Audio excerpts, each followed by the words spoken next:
আচ্ছা, শুধু টাইগার মুরগিতে না, অনেকেরই ধারণা বা অনেকে এটা বলে যে পোলট্রি সেক্টরেই লস বা ফার্মিং সেক্টরেই লস।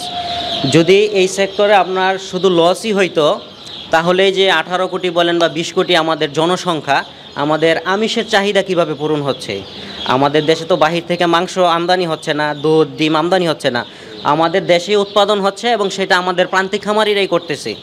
তো প্রত্যেকটা সেক্টরেই লাভ লস থাকবেই, সেটা মেনে নিয়ে ব্যবসা করতে হবে বা ফার্মিং করতে হবে। এবং কিছু গুরুত্বপূর্ণ বিষয় আছে যার কারণে আমাদের ফার্মে লস হয়। জৈব নিরাপত্তা, বায়োসিকিউরিটি, এগুলো অনেকে বোঝে না বা অবহেলা করে, পাত্তা দেয় না, মানতে চায় না। তারপর হচ্ছে ভ্যাকসিন শিডিউল, ভ্যাকসিনটা মানতে চায় না। একটা মুরগিকে আপনি যদি একদিন থেকে শুরু করে ওকে ডিম পাড়ানো পর্যন্ত নিয়ে যেতে চান, আপনাকে ভ্যাকসিনগুলো দিতেই হবে, কারণ আমাদের দেশের আবহাওয়া প্রতিনিয়ত চেঞ্জ হয়। তো ওই আবহাওয়ার সাথেই ওদেরকে খাপ খাইয়ে বা মানিয়ে নিতে হয়। তো দেখা যায় শীতের শুরুতে একটা ধাক্কা খাই আমরা, আবহাওয়া চেঞ্জ হয়, গরম গিয়ে ঠান্ডা চলে আসে, আবার যখন শীত শেষ হয়, শীত চলে যায়, গরম চলে আসে। এই দুইটা সিজনে মূলত বেশি প্রবলেম হয়। যদি সুপ্রিয় দর্শক, আসসালামু আলাইকুম, আপনাদেরকে স্বাগত জানাচ্ছি নতুন একটি প্রতিবেদনে। দর্শক বন্ধুরা, আজকে আমরা চলে এসেছি গাজীপুরের গাজীপুরা এলাকার 27 রোডে। আমরা আছি এই মুহূর্তে রাহুল ভাইয়ের টাইগার মুরগির খামারে। আমরা আছি 7 তলার উপরে। তিনি কিন্তু এই 7 তলার উপরে গড়ে তুলেছেন বেশ চমৎকার একটি টাইগার মুরগির খামার। রাহুল ভাইয়ের এটা হচ্ছে নতুন শেড। এই শেড ছাড়াও তার 3টা শেড রয়েছে, যেখানে মুরগি পালন করা হয়, তারপরে হাঁস রয়েছে, পাশাপাশি ছাগল পালন করে থাকেন রাহুল ভাই। আজকে আমরা আছি তার টাইগার মুরগি খামারে। অনেক উদ্যোক্তারা টাইগার মুরগি পালন করে লাভবান হয়, অনেকে আবার লসের সম্মুখীন হয়। টাইগার মুরগি পালনে কোন কোন কারণে লস হয়ে থাকে এবং টাইগার মুরগি আপনারা কীভাবে পালন করে লাভবান হতে পারেন, এইসব বিষয় নিয়ে একটি পূর্ণাঙ্গ প্রতিবেদন দেখানোর চেষ্টা করব। আশা করছি পুরো আয়োজন জুড়ে পাশে থাকবেন। আসসালামু আলাইকুম রাহুল ভাই। ওয়ালাইকুম আসসালাম। কেমন আছেন? আলহামদুলিল্লাহ ভাইয়া, আপনি ভালো আছেন? আলহামদুলিল্লাহ, আমি অনেক ভালো আছি। রাহুল ভাই, আপনার নতুন শেড মনে হচ্ছে? হ্যাঁ, এটা নতুন করা। এটা শেড বললে ভুল হবে। আমরা এই মুহূর্তে আছি দর্শক একটি নতুন খামারের মধ্যে। কয়তলার উপরে আছি আমরা? 7 তলা।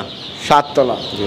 আচ্ছা, এই যে 7 তলা বাড়ির ছাদে আপনি মুরগি পালন করছেন, আপনার প্রতিটা ফ্লোরে কিন্তু ভাড়া দেওয়া আছে। হ্যাঁ, প্রতিটা ফ্লোর ভাড়া দেয়া। আপনি চাইলে তো এই ফ্লোরও ভাড়া দিতে পারতেন।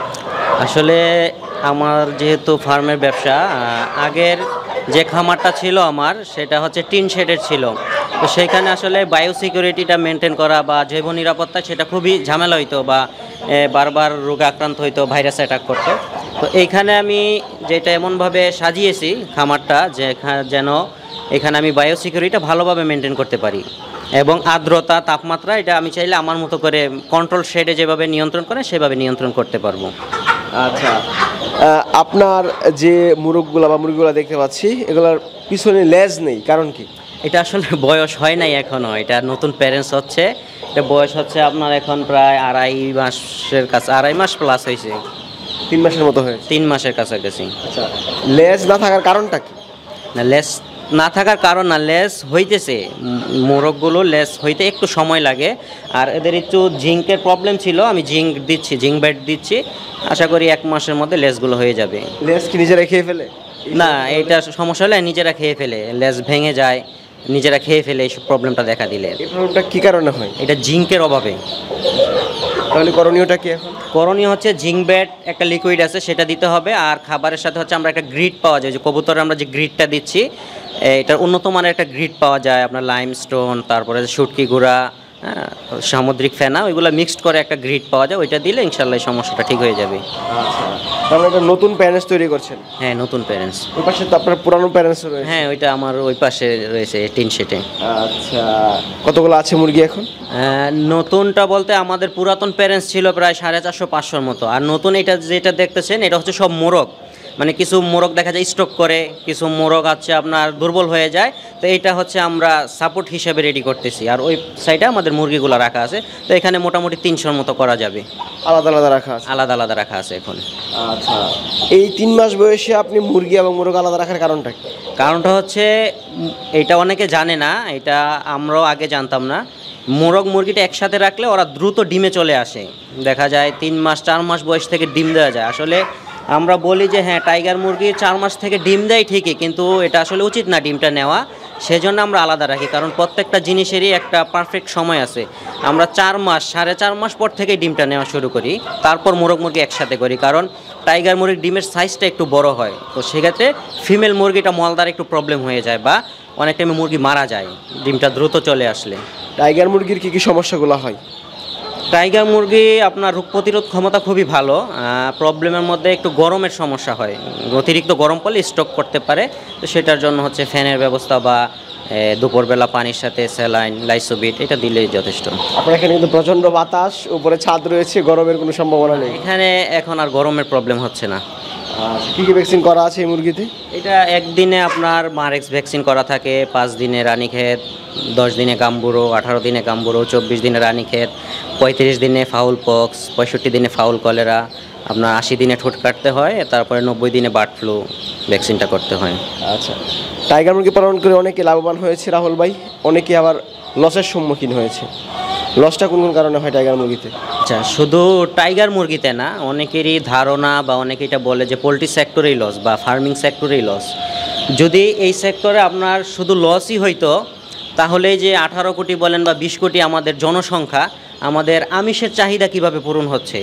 আমাদের দেশে তো বাহির থেকে মাংস আমদানি হচ্ছে না, দুধ ডিম আমদানি হচ্ছে না, আমাদের দেশেই উৎপাদন হচ্ছে এবং সেটা আমাদের প্রান্তিক খামারিরাই করতেছে।